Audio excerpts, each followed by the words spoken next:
All right, folks, I am seeing on my second screen that we are live this morning. We are excited to have a fantastic conversation today. We're a little bit early. We hopped on here 9:29 Central, 10:29 Eastern time.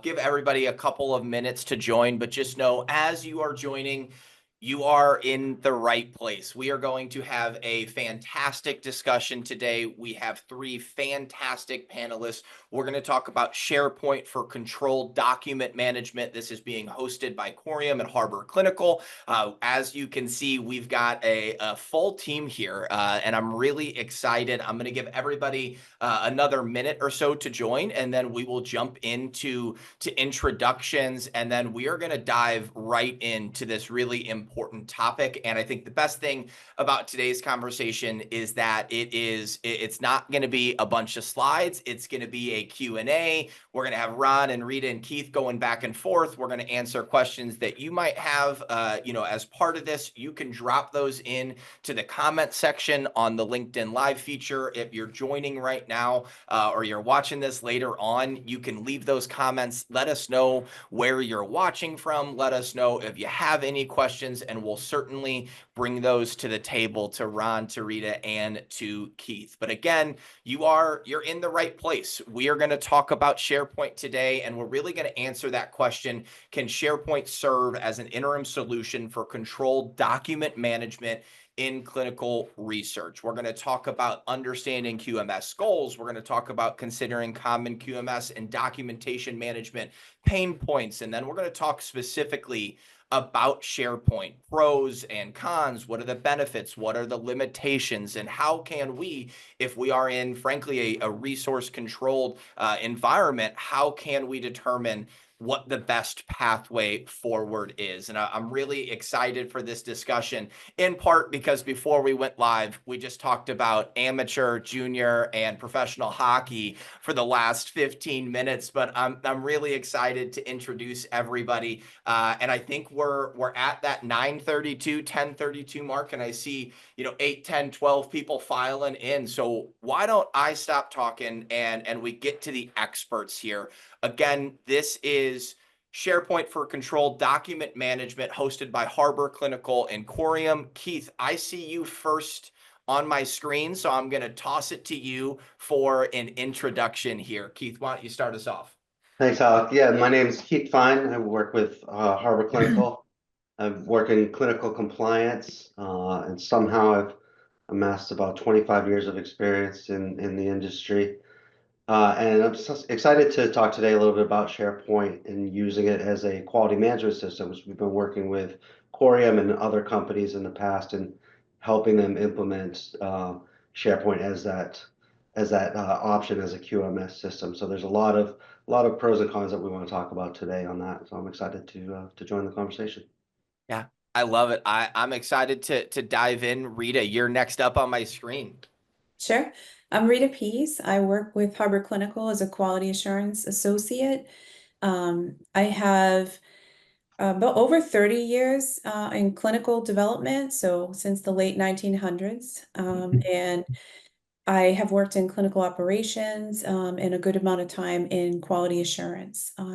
And my current role and what I've been doing for years now is implementing quality management systems and for a lot of small biotech companies. So I'm excited today to talk about how to implement SharePoint for your initial quality management systems and how to manage that. Wonderful, Rita. Thank you so much for joining us this morning. And last but certainly not least, Ron, I'll toss it to you. Thanks, I'm Ron Tashjian. Yeah, Rita, I haven't heard the late 1900s. That's a good way to put it. I like that. So I'm the head of clinical operations at Corium. I've got about 30 years of experience. I also started in the late 1900s. I'm looking forward to our event today because we want to discuss how to use a platform like SharePoint to implement a QMS for you. And this is especially relevant to those in the call with active operations, but you may have limited resources, a limited quality personnel, or just minimal infrastructure to support the documentation you need to run clinical programs. So thank you for joining today's discussion. We'll look forward to talking about SharePoint. Absolutely. Well, thank you to all three of you for taking time out of your day to share your expertise. And as I mentioned, this is a live recording. We are having this conversation right now. If you have any questions or comments, and if you want to bring, hey, I'm in this situation, and can I ask Rita this question, throw it in the comment section. We'll answer it live today. But if you are watching this recorded, maybe it's December or 2 months from now, and you're watching this and you have questions for Keith, Rita, or Ron, just drop them in the comments and we'll make sure that we answer them. And I'm so excited. I think there's a lot of different areas that we can go. And I think the place to start, and Rita, I think I'm going to toss it to you first, is really just looking at QMS as a whole. So we're going to talk in very deep detail and kind of dive into SharePoint in a little bit. But I think starting at the high level, QMS goals, what do you think about, and how can we set the table here just at the high level for how we should set goals and what the expectations should be within QMS as a whole? Sure, yep. So when we start, we talk about the QMS system.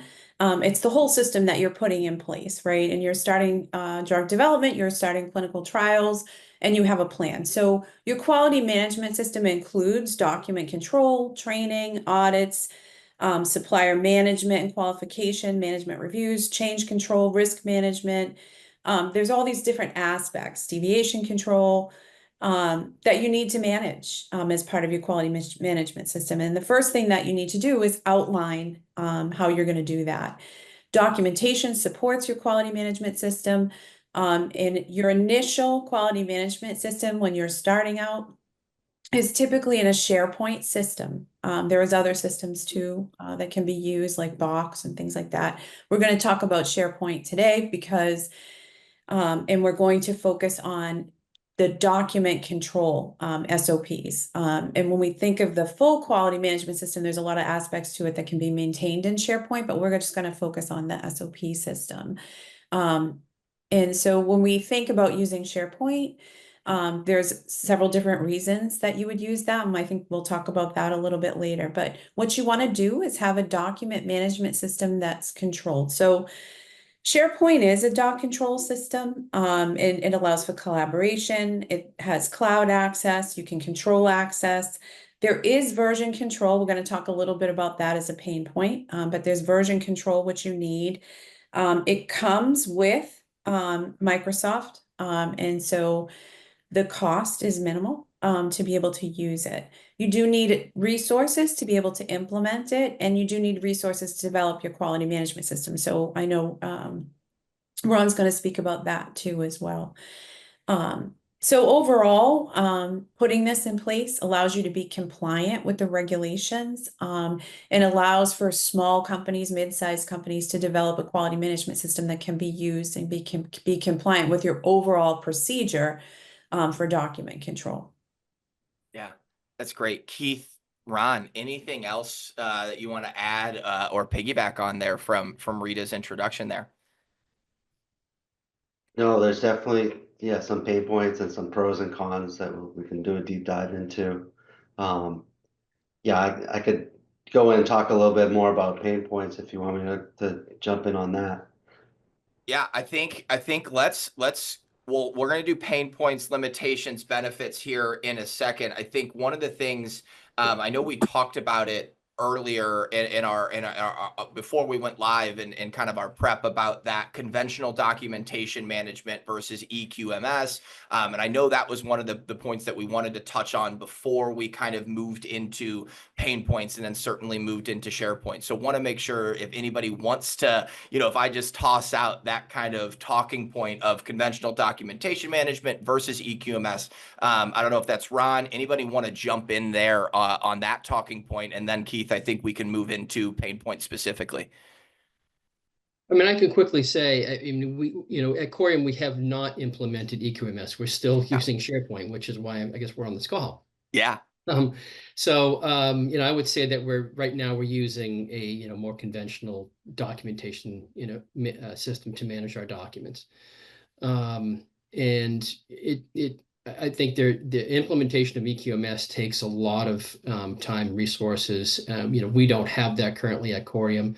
So when we get to talk about some of the pain points and the challenges, we can talk about what that means for a company of Corium size, which is relatively small. Mhm. Well, I think it's a great segue. And Keith, I think that means you're up. I'll toss it to you. I know we each have talking points on this, but when we talk about documentation management, pain points and challenges, Keith, I'll just toss it to you to kind of kick us off. And then I think all three might have a little bit of feedback on this piece. Yeah, definitely. I think SharePoint definitely has its challenges, and it's kind of funny that um, we talk about SharePoint as having limitations because those of us that have been in the industry since the 1900s kind of remember these. I didn't mean to look at you there, Rita, but we're thinking about these paper-based systems that SharePoint would have been a luxury back then. Now we have it, and I've kind of developed a almost like a love-hate relationship with SharePoint because it is a good interim solution before you make that jump to an off-the-shelf EQMS system. And some companies like Corium and others that aren't quite ready to make that leap, SharePoint is a good solution, as Rita suggested. But yeah, some of the challenges, I mean, it's not a QMS system, so it doesn't have all the functionality that an EQMS will have, like CAPA management or risk control and mitigation, or employee training documentation is not really good functionality in SharePoint. So a lot of that stuff is done manually, and that's kind of some workarounds that we've implemented at Corium for that. Um, Also, it has search functionality because it's document control and you can search it, but it's not that great. So as the number of SOPs and folders that you get starts to grow, and you're starting to grow, your QMS in general starts to grow within SharePoint, it can be hard to find the document that you're looking for to navigate. Even if you know exactly where it is, you still have to like click through a million folders down to get there. So it can be cumbersome as you start to grow. So you're going to get to that inflection point where you really need to upgrade to the QMS system, to an EQMS. But until you get there, you have to deal with these little pain points like the search functionality. And there's a lot of grunt work. It's manual. I Yeah. think both Ron and Rita suggested that earlier, that there is a manual component to not only developing it, SharePoint as a QMS, but maintaining it and managing it is a lot of manual work. Um, so there's that, and then also it's not fully Part 11 compliant, and I'm sure Rita will touch on this more later. But there's a good audit trail, but there's no Yeah. e-signatures, so it's a So limit. yeah, and I just should jump in that you can validate, and there are companies that will validate SharePoint for you, and also provide guidelines to do that too as well. So you can validate it for use as your document management system. And so, yeah, that's good. And if you have limited IT resources, then that's a decision you have to make as a company. And do you want to validate SharePoint in that manner, or do you want to move to an EQMS? We've used DocuSign at Corium to kind of complement SharePoint. So any SOP or control document that needs approval, it stays within SharePoint, but then I'll pull out a change form and I'll route that to Ron or Rita or whoever needs to approve it. And then that's how we've managed that component. So there's no e-signatures in SharePoint. Right. So those are kind of 3 or 4 main limitations and pain points that we've encountered, or I've encountered. Ron, you may have others that you encountered at a higher level, a more executive level with SharePoint. I mean, it's probably just a good segue to the next topic, really, Yeah. because when I started at Corium, we had no document management system at all. It was very manual. Right. So we were using shared drives, but those shared drives weren't secure like SharePoint. It didn't have the version control. It didn't have the ability to share documents. So we had an electronic system, but it was a shared drive complemented by paper. So everything that we produced electronically, we also had duplicated on paper, and we actually signed documents on paper. And we maintained a paper binder in addition to what we had in our shared drive. And so when SharePoint came along sort of naturally to Corium, when we upgraded our systems, it became a more natural transition just to go right into SharePoint. And so it was a great starting point for us. It had the functionality that we needed. We had very limited resources at Corium. We had no QA resource that was GCP oriented. So Harbor Clinical has been a great partner to Corium, with Rita and Keith helping us to manage our documentation. But that's, how we started at Corium, and that's how we transitioned into SharePoint. And, we haven't made that leap, as I mentioned, into EQMS, but SharePoint right now is definitely serving our needs. It does take resources to manage it internally. But with a small group like ours, we can do it. And I'm sure there are people out there with small groups. You can do it with SharePoint. And Yeah, go ahead, Rita. Yeah, I wanted to jump in. So we're talking, there's a lot of pain points with SharePoint, but we also do use it successfully, right? Yeah. So some of the things that I think about, that we currently are working with companies, Harbor Clinical, companies I've worked in the past. And I want to say too, on the QA side and the clinical development side.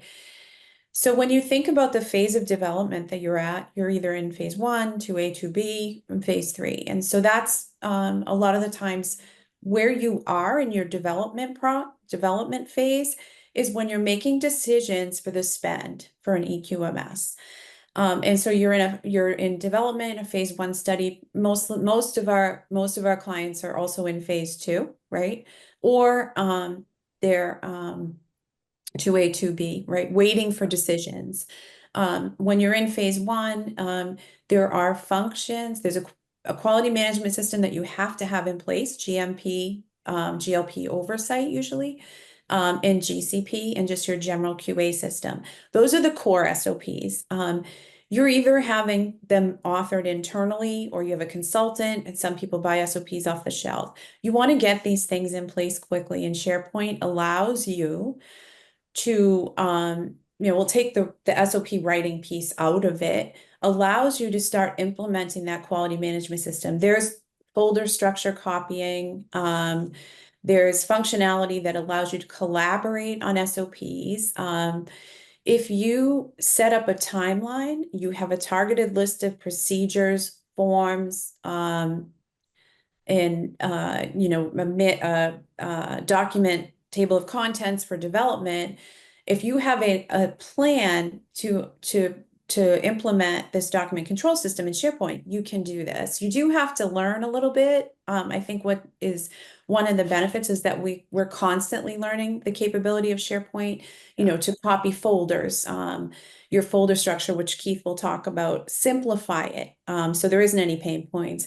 Ensuring people have access to the current procedures, but the QA also can see obsolete procedures that were in draft, comments that are pending to be implemented during the next annual review, things like that. So if you set up a plan for the use of SharePoint, there are some features in SharePoint that allow you to successfully implement the policies, SOPs, associated forms, and also your training folders, because if you don't have an EQMS, you're also maintaining your training documentation into SharePoint as well. If you set that up, you manage it for success. And you can't, what we've found is that you set it up, we actually use Asana. I don't know if people are familiar with it, but to set the schedule for the development of the procedures, set timelines. We meet on a weekly basis just to make sure that we're up to date. And SharePoint complements that as well, because people can go into SharePoint. We can send the link to the document they need to work on. And then we use validated systems like Adobe Sign or DocuSign to be able to ensure that we're compliant with electronic signatures and those final documents are uploaded. So SharePoint has been very successful to implement these document control systems if you have a good plan for the use of the system. And ensuring that things don't get left behind. You start developing GCP SOPs for clinical, assign those to people, make sure there's a review cycle, and that once they're implemented, the correct employees are trained on that. And also annual review. We have also we do consulting for companies where we are keeping track of the annual review of SOPs and making sure that they're updated in SharePoint.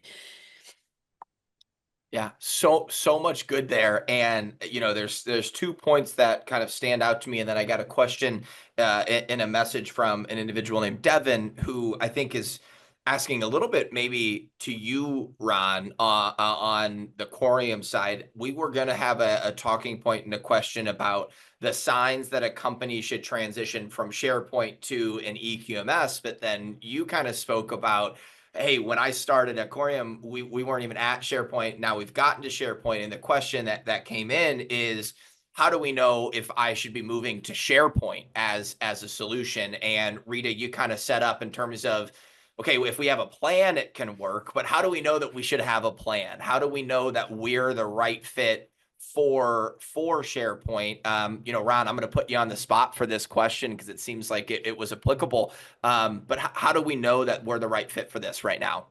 Right. Yeah, so Rita packed a lot of information into what she said. It's a lot of information to digest at once, but she's right. I think that we recognized that we had enough, our suite of SOPs was large enough that warranted a way to manage it. And so if you have enough SOPs to manage your clinical programs, then you have to think about a way to control your documents.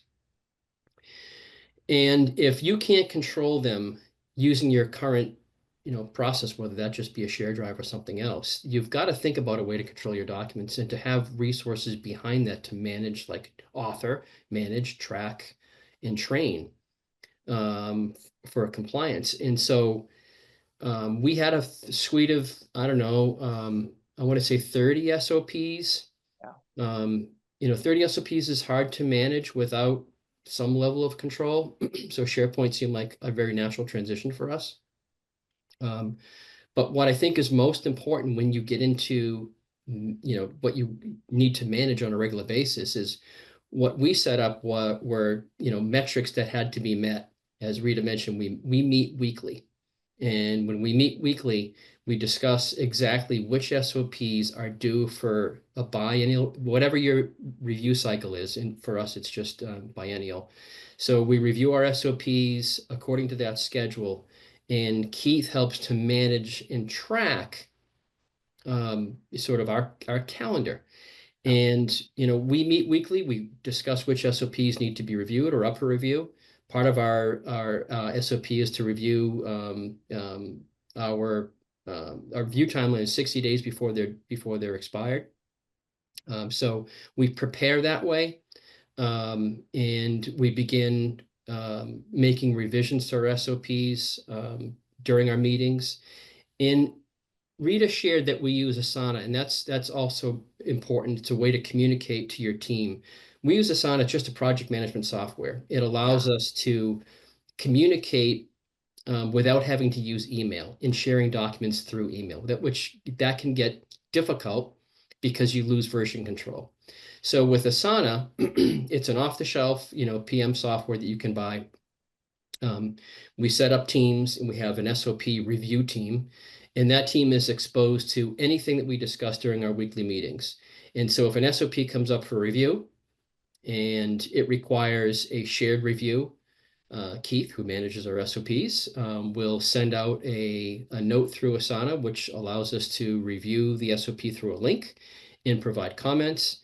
And that's how we communicate together. And, eventually we, are able to meet on a weekly basis and discuss what those changes are, and then close out that particular task. But that's currently how we manage it. And it's a pretty good workflow. Again, it does take internal resources. If you're the only one managing your SOPs and you're trying to do your day job, it's going to be very difficult. You need resources to help, whether that's one dedicated resource to your control documents, or it's a it's a shared responsibility. You have to have the resources to back it up. Well, I just want to go back to the initial statement to, you know, the question of how do we know if SharePoint is right for us? And I love, you know, point blank, if you have enough SOPs that warrant a way to manage it, then you might be ready for SharePoint. And I think, you know, if you think about that and then think about version control, effectiveness, you know, you'd mentioned Asana as a way to stay out of email. One of the other questions that we had come in is about the effectiveness of SharePoint, and how do you know, okay, we install SharePoint as a way to do this. You then think about it 3 months, 6 months, 9 months, a year down the line. How are we on a monthly, quarterly, yearly basis measuring the effectiveness of SharePoint and being able to tell that story internally? You know, I say every time I host one of these that I have to ask an unfair question to everybody. And so I don't have anybody specifically to answer this, but how do we measure? We made this decision, we're doing our best. How do we know if it's successful? What metrics can we put in place to be able to tell the story that this is the right solution for us and that we should continue using it? Well, one good metric, Alec, is just training compliance. So, and you, as you've heard throughout this conversation so far, is that there's a lot of manual components to this, and one of them is managing the training. Yeah. And so, you know, I maintain a training matrix and track people's training through that, and it's largely manual. And we sit down as we meet weekly or as needed, we'll review it. We certainly look at it quarterly to make sure that compliance is up to date. But that's a great metric just to look at, and at least 4 times a year, depending on the size of the organization. But that's what we do currently, and just to meet those compliance. So if we're out of compliance, yeah, this is Rita's area to talk a little bit about non-compliance. So the metrics for the effectiveness of your SOPs, there's the metrics that you'll gather for being able to implement them, right? Do you have SOPs for the procedures that you need to have SOPs for? So are you compliant? And there's so many tools out there that you can use to gauge that, right? And so putting the SOPs in place for the activities that you perform or are going to perform for each of the GXP areas is important, right? So you're starting with that list. You're also starting with what your regulations are that you're going to need to follow for the studies that you're conducting, right? So are they global studies? Are they local studies? What is your overarching regulations, and do you have the procedures in place that you need to have to conduct those activities? And so that's an assessment you're doing when you're writing the SOPs and ongoing. We do gap assessments, you know, even with Corium, we look at our SOPs. If there's a new regulation, if there's a new guidance, our SOPs covering that. And so that it's measurable if you're doing that, right? If you're laying out the requirements that you need SOPs for, and do you have them effective? The other is obviously your quality metrics for your organization. And so that is your CAPAs, your corrective actions, and you're looking at root causes. Is it because of the procedures you have in place? Is there deviations to the procedures you have in place? So always your quality metrics include those measurements, right? Another way is to determine is that are people using the procedures? And so are they just reading them, signing them, checking off, and they're not necessarily using them? And that's a difficult thing to measure, but obviously deviations, you know, sometimes we measure too, we look at people saying that the document management system isn't user friendly, right? So if they're performing an activity and they're asking their manager, you know, how do I do this? And it's in the SOP, and they say, I don't have, but I can't find the SOPs. I can't use the SOPs. So are they user friendly? You want to reach out to the people that are using them and accessing them and determining if it's user friendly. And so that's another metric that's more anecdotal, but we do look for that.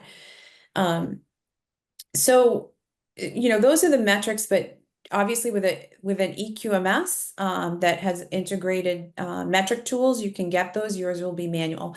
So, like what Keith described, the training compliance. And we also, you project plans to, you prioritize the SOPs that you're going to put in place. People are trained on them. Are they effective? Are they being used? So you would be able to look at those metrics too as well. And I could just offer some Absolutely. like operational details, because you might be wondering, okay, well, how exactly do I do this? Mhm. It sounds good, but how do I start? And I could just tell you how we manage our week to week documentation. And so if we're meeting weekly, we are looking at basically a spreadsheet of which SOPs are due for review. And we look at a snapshot of like either 4 or 6 months ahead. And we determine which SOPs are due for review and which ones we want to put on the schedule to review. And so it's either a weekly or a monthly job. You can't just back away from it and revisit every month, every other month. We do it weekly. And in terms of compliance, Keith checks our training compliance on a quarterly basis. So we make sure that we're between 90, try to be between 95% and 100% compliant to all of our training. And then we, of course, document that training. And that's according to the training matrix that Keith mentioned earlier. So operationally, that's how we approach it from a weekly basis. You can't really back away from it. Because if you've got a suite of SOPs that's anywhere from say 15 to 30 documents, they're going to be, you're going to have documents that are due on a regular basis. You're going to have to keep an eye on when they're due and when they need to be updated. Yeah. Keith, I think this might be a little bit of a segue where I put you on the spot.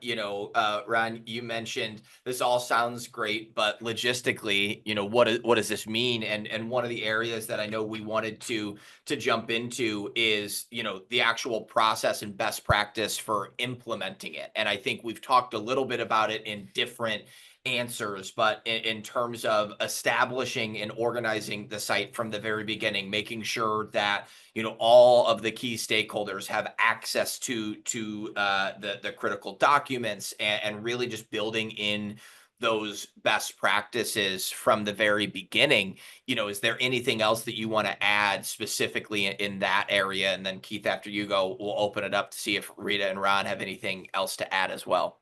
Yeah, sure. And I think I don't know if we fully addressed Devin's question, or I don't know if I remember if it's when do you decide to implement SharePoint or when do you go from SharePoint to the EQMS? Yeah, Devin's question was the when to decide on SharePoint as the right option. And then I think we're gonna have to Yeah. address the okay, we've scaled question and now the EQMS. So we can go there So next.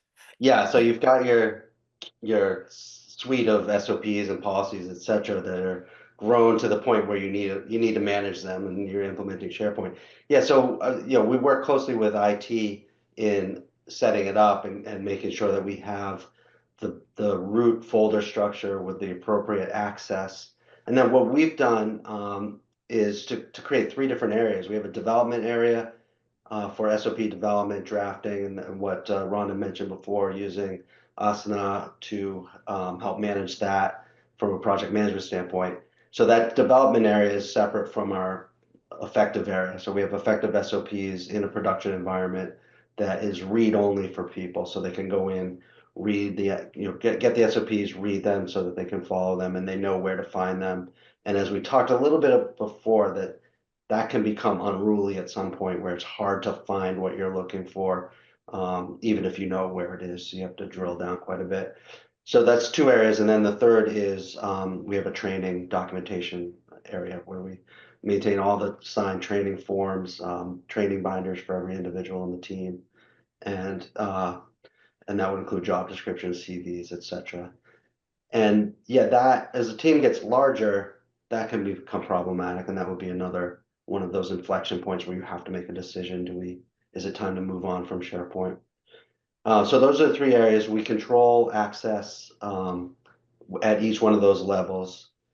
So the right people can have read access, the right people can edit in the development area, and we can share documents across the team. I'll pause there and see if Rita or Ron want to add anything to that. I mean, just the permission controls I think are important that you mentioned, Keith. We recently talked about that. And, in your production area, you want to make sure their permissions are restricted so that someone is not pulling off a template and making edits to a template that is your controlled copy. So, you want to give them just download access to download a template and use it for their own purpose, study purposes, and so that they don't touch what's in their controlled document. So that's important. Yeah, exactly. That's a good point. The templates are typically editable documents because they have to be for use on your study. So you could pull those out of the effective area when you're training on the SOP and you need to use the current version of that template for whichever SOP it is. You in SharePoint, you open that up, you're not allowed to edit it until you save it locally or down to your study folder. So that's yeah, that's something had to put in place, and IT's been very helpful. Another thing along those lines is we create subfolders. We have to be mindful that the security and permissions level from the parent folder propagates down to the child folders, and that may not be intended or may be intended. So we just have to be mindful of that and make sure that we're managing the access at the folder level. Rita, anything else on your end there before we go to the next question that we got in? Yeah, so I think it's always a difficult question to answer when you move to an EQMS. And so a lot of our clients and companies I've worked in ClinOps at, we start with a SharePoint or box, and we grow and we get to a certain point where the resources helping to develop the SOPs in the beginning, because we talk about companies that already have SOPs, but developing SOPs are primarily clinical, some people in manufacturing, and they're authoring these procedures, reviewing these procedures, putting them together.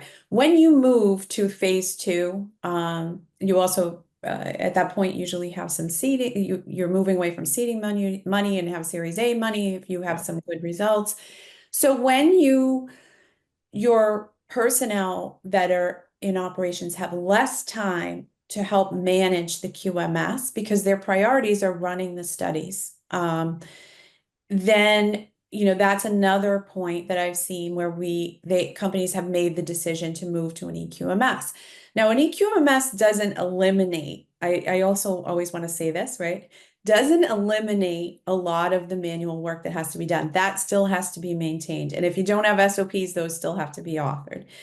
An EQMS still needs to be maintained, right? And it typically takes at least 3 to 4 resources when you start to maintain the EQMS system. And the EQMS system has the other features we talked about too as well.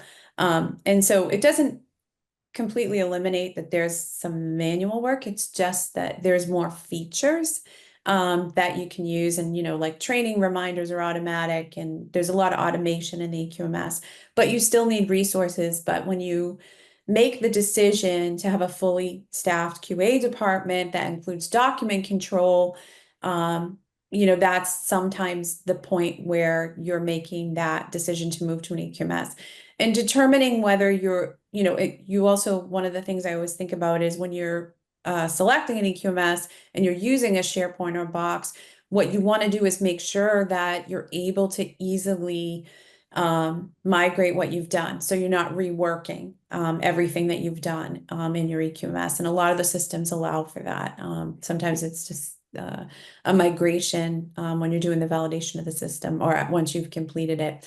But so that's just some of the, when I've been involved in when we make the decision to move to another system. But SharePoint does successfully work, like I said, usually it depends on the size of the company and how many studies you're doing, but through the phase 2 program. And when you have your end of phase 2 meeting and you know that you're going to go forward, that's also usually when there's funds available to purchase an EQMS system, which can be anywhere from $15,000 a year, and then you have user licenses up to $50,000 a year. And that's just my experience with that. Yeah. So I have to play host here and take us 30,000 feet above really quick. We've kind of gone in every which direction on SharePoint and how do we address if we're ready for SharePoint. We've talked a little bit about pros, and at the beginning we talked a little bit about limitations, and Rita, you kind of made the statement, we mentioned a couple of limitations, but we still use it. We use it effectively, and kind of talking about the benefits of this as a system before we go into that EQMS. And I think one of the things that I want to be cognizant of as people are listening and watching this is that there is still a lot of work that has to be done when we use SharePoint.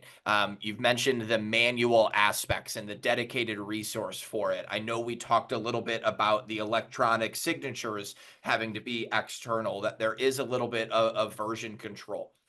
Are there any safeguards, if you will, that we can put in place to help us against the limitations of SharePoint? So I know we've talked about weekly meetings and we've talked about these different areas, but I want to make sure we're painting both a beautiful painting of SharePoint, but also at the same time, having that, we're pulling the curtain back a little bit and has that realistic of here's what we're up against if we're using SharePoint in this way. Is there anything that we haven't discussed in terms of those limitations, and then how we can overcome those limitations if we are using SharePoint in this fashion?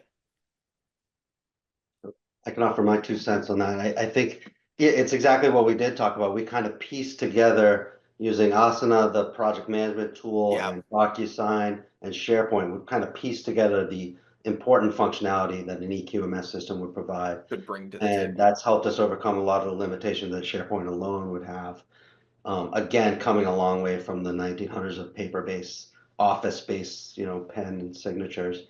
So that's been really helpful in overcoming that. And I think one thing that Ron did earlier was to, basically just call Harbor Clinical and say, come in and help us with this, because it is very manual. So it's helpful to have, a dedicated person or team to help manage this. Because if you're a small company and you're relying on the CTM or somebody in particular to do their day job and manage the documents in SharePoint, that's not really realistic, or not a good practice. I think that would open it up for potential problems. So it is manual, and there's no way to overcome that other than having resources. Yeah. Ron or Rita, do you want to? Yeah. Nothing's happening automatically behind the scenes. So you can't, Right. you go to SharePoint and it's, if you're the one that's responsible for document control, that's you. I mean, nothing's going to happen automatically for you. You're going to have to still drive it. And so, yeah, I agree completely with what Keith just mentioned. There's a lot of manual process behind the scenes, but you have to dedicate your resources. You just have to plan for that. There's one other thing that's not related to SharePoint at all, but some of you may be wondering this, and I certainly, encountered this issue when we brought on Harbor Clinical as a partner, and that was, how do I know that how do I know I have the right SOPs? How do I know that the SOPs that I have contain the correct information? What am I missing, right? And so fortunately, Rita, we didn't, at the time, we just did not have a QA resource that had GCP experience. We had a lot of GMP, GLP experience, just not GCP. And so, Rita, having a GCP background, was able to come in and perform a gap review on what we had, what we didn't have. That was really important for us. So she was able to do a comprehensive review of what we had and show us what we were missing, and then show us which SOPs we were missing altogether. So she was able to help author those SOPs. So that made our job as we transitioned to SharePoint really busy, because we were updating several SOPs, we were writing SOPs at the same time. And so trying to manage all that manually was difficult. And that is really one of the reasons why we decided to go with Asana, because we were communicating quite a bit on different documents and different versions. And this made much more sense to communicate via email and file attachments and stuff like that.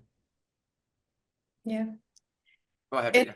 So now we're in the maintenance, then you get in the maintenance phase, and Yeah. like Ron mentioned, so there's a bulk of work usually when you're starting, because it includes authoring SOPs. and templates and things like that. And then you get into the maintenance phase. So we meet, like we said, once a week. It's an hour. We know what we're going to be doing, in between. And sometimes we skip a week if there's nothing for review. And so one of the things that Ron talked about is that Harbor Clinical has a clinical trial life cycle that traces to the regulations. So we can look at existing SOPs, every step in the clinical trial. And we use that as a guideline to determine if you have SOPs that address the regulations and guidelines. We're not looking to write SOPs that you will not be able to use and not be compliant with, and unnecessary steps. So we will look at your existing SOPs if you have them, and then we'll do that traceability, and identify gaps. And in some instances, it's just that an SOP is missing one step, right? So, you have a closeout SOP, but you're missing the step about what do you do when a trial's on hold, right? Or, that kind of thing. And so that gets you to the point, at least, to know that your procedures are in a good place. And in some after gap assessment, and some of the observations are immediate, we want to change the SOP, and others can wait till the biennial review. We kind of prioritize them as well. And so we do that activity. But using SharePoint for that has been helpful because it's not a separate document. You have to compare it to SharePoint. We pull an SOP and just redline it in SharePoint, and you can actually see the suggested changes and where there is non-compliance. So it's not just a list of, you have the CTLC that traces, do you have an SOP for data management? Do you have an SOP for, these type, fraud and misconduct and serious breach? But the SOPs that you have, we create a folder, and we redline them, and they can sit there till annual review with the red lines. Or they can be immediate. And so SharePoint is really good for that. And you can obviously, if you worked in SharePoint or Box, you know that you can, highlight the person that the comment is for. You can see the response. And so it's interactive. It's not emailing a document back and forth, which can be, we talked about before, very difficult. Yeah. So. Yeah. Well, so much good there. And I think, even going back to Ron, your point about, not necessarily perfectly tied in with SharePoint, but the benefit of bringing in, an expert like Rita and Harbor Clinical in that space. And then Rita, you start to talk about, the ongoing maintenance of this. And, we've made that decision, and now we're, 365 days later, and we're working and we're operating in that system. This has been it's been a great conversation. We've got about 10, 12 minutes left here. One question that we did have that was a seed question before, when we were promoting the event, was concerns about scalability. I think we've addressed it in a lot of different areas. But as we talk about this with this video and this recording, that this will be live and recorded for anybody to watch months down the line, and somebody might jump in here at the end. And so I wanted to address this question because it was one of the top ones. And it was really, how do we ensure that SharePoint remains scalable as you grow? And I think we addressed it a little bit. Rita, you talked about that inflection point of going from SharePoint to an EQMS. But if we're saying, hey, we're going to stay with SharePoint for a foreseeable future, we're going to grow, we're going to add SOPs, what can we do to ensure that it does remain scalable? And anybody can answer this, and then we'll kind of go into our final thoughts and key takeaways for the audience. But if anybody wants to jump in on the scalability of SharePoint and how we can focus on that from the very beginning, it'd be great. I will say that just planning up front and having the right folder structure, and maintaining that and having the constant communication and ongoing planning definitely will help you scale. But at some point, you do want to move to an EQMS. The SharePoint is not a permanent solution, in my opinion, but you can grow with it for an extended period of time if you have the right structure and the right processes and people managing it. Yeah, I would agree, Keith. I think you'll know based on the kinds of resources you have, whether you're able to manage it. If you can't manage your documentation in SharePoint, then it might be time to move to EQMS.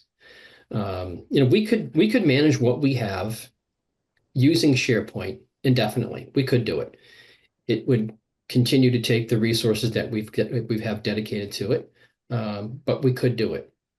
Would we want to transition to an EQMS system? Yes. It helps to automate. It's cleaner. It helps with training compliance. And as your team grows, I'm going to say like you can probably, if you have a suite of SOPs, again, if it's between 15 and 30, you can manage it in SharePoint. But as your team grows and you have to consider your training compliance, that's difficult. That's really difficult because you're having to manage several of your team members' training, ensuring that they're compliant, and that's hard to track. That takes time. You need resources to do that. So if you're unable to manage training compliance, again, it might be time to look at EQMS. Rita, anything that you want to add there? Yeah, I mean, there's definitely I can tell you that I have used SharePoint for the document control system with several companies straight through to the end of phase two successfully. And again, to Ron's point, you have to have dedicated resources as you grow. The other piece is allowing, because many companies use consultants or they use CROs that need access, CRO resources that need access to your SOPs because they'll be following them, is just ensuring that you have that IT support to be able to provide access to your SharePoint system. And so that's support too as well. But I have seen it done successfully and some right through to phase three. But I do, as I mentioned before, there's other aspects of your quality management system that these EQMS systems have available that you will also be managing manually, but it can be done. And so, that's probably all I have to add there.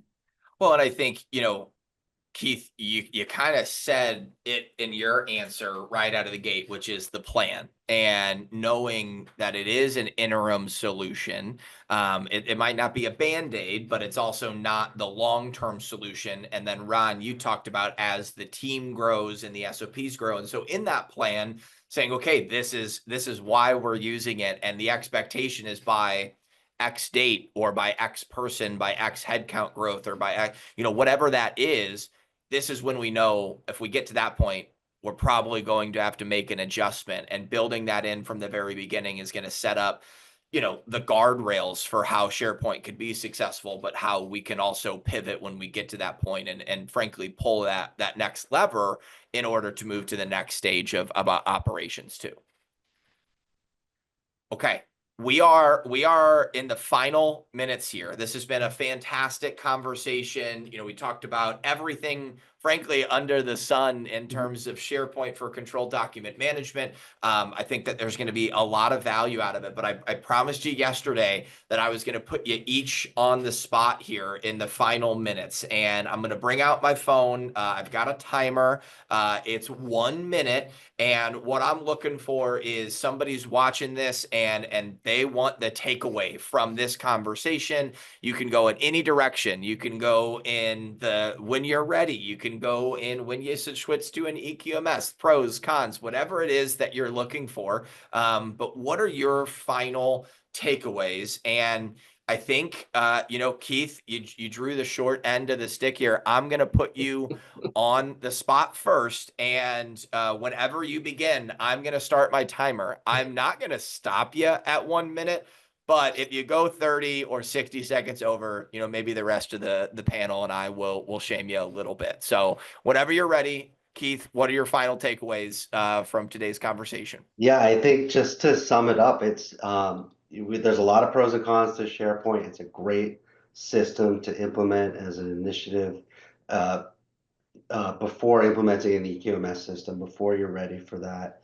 I think the biggest takeaway from this is make sure that you have a plan, as Rita talked about extensively and Ron talked about. Have a plan and have dedicated resources that are going to help to manage it. And that doesn't necessarily mean they have to be full-time resources. When you have a smaller organization, they could be part-time resources. they're helping to manage it and helping to manage the training in particular, as Rhonda mentioned, is such an important piece. And I'll leave it at that. 44 seconds is an incredible start to this. It's really impressive. The plan with dedicated resources, massive takeaway. I think, again, making sure that those dedicated resources are a part of the plan when we're creating that from the very beginning. Okay, Ron, you are up next. Yeah, no, I think it's a great segue. Yeah, I think the first thing is, Keith mentions resources. We've mentioned that a number of times, today. My goal, at Corium was to make sure I surrounded myself with the right people, right? I knew what kinds of documentation we needed, but I didn't know exactly what documents and what we needed and really what those documents needed to contain. So I surrounded myself with people that actually had the experience. So Rita and Keith really sort of fit that need. Rita being a GCP expert and Keith having, just a broad range of knowledge around, document management. And so together we were able to create a suite of SOPs or just modify or modernize or upgrade what we currently had and implement the SharePoint system. So if you're thinking about what do I do, surround yourself with people that, understand what needs to be done first. Then you can evaluate whether SharePoint, will meet some of those needs. And if it meets those needs, just be sure to make sure you have assigned resources to keep up with the work. That includes authoring your documents, managing, tracking, and compliance with training. And so if that means if you need to meet those goals by meeting weekly or biweekly or monthly, whatever is needed, you need to meet often enough to stay ahead of it so you don't fall behind. Ron, it was 1 minute and 42 seconds, but you spent the Wow. first 45 seconds giving a lot of love to Rita and Keith. And so therefore we are going to allow that to happen. Right people, surrounding yourself with the right resources, and then going into that piece of the puzzle in terms of, how we can set this up for success. I think it's a great takeaway. Rita, that leaves you final takeaway today. So, when you're thinking about how you're going to implement your quality management system, you're starting a study or you've walked into a phase 2 study at a company and there's nothing in place, right? A lot of people have sort of paralysis. They start, do we need any QMS? Who's going to do this? And then they just continue operating without that quality management system in place. SharePoint allows you to get something in place for the activities that you're performing. And it's document management system, as we've explained today, that can be used by your organization. It requires some resources to get it started and to maintain it. But it is a solution so that you're not putting off quality management because you don't have a system that you feel fits right for the stage of the development that you're in. And so as I've mentioned several times, is that SharePoint it has been a useful system for many of our clients, and at working in clinical development, we also used it too as well. So I just want to emphasize that quality has to start from the beginning. And SharePoint is a great solution before you make any decisions on how you're moving forward with your quality management system.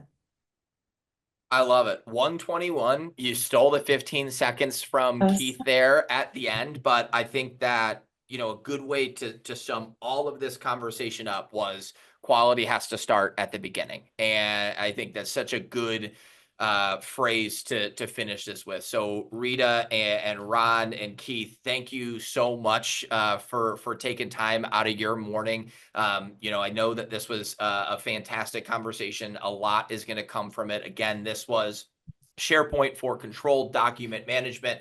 hosted by Harbor Clinical, and we were joined with Ron from Corium. Thank you so much for participating. Thank you to everyone who listened and watched this morning. And over the next couple of days and weeks, if you are watching this, please don't hesitate to reach out to Keith or to Rita or to Ron directly or in the comment section, and we will make sure that we get those questions answered and we can provide more content on each of those pieces. Ron, Rita, Keith, thank you again.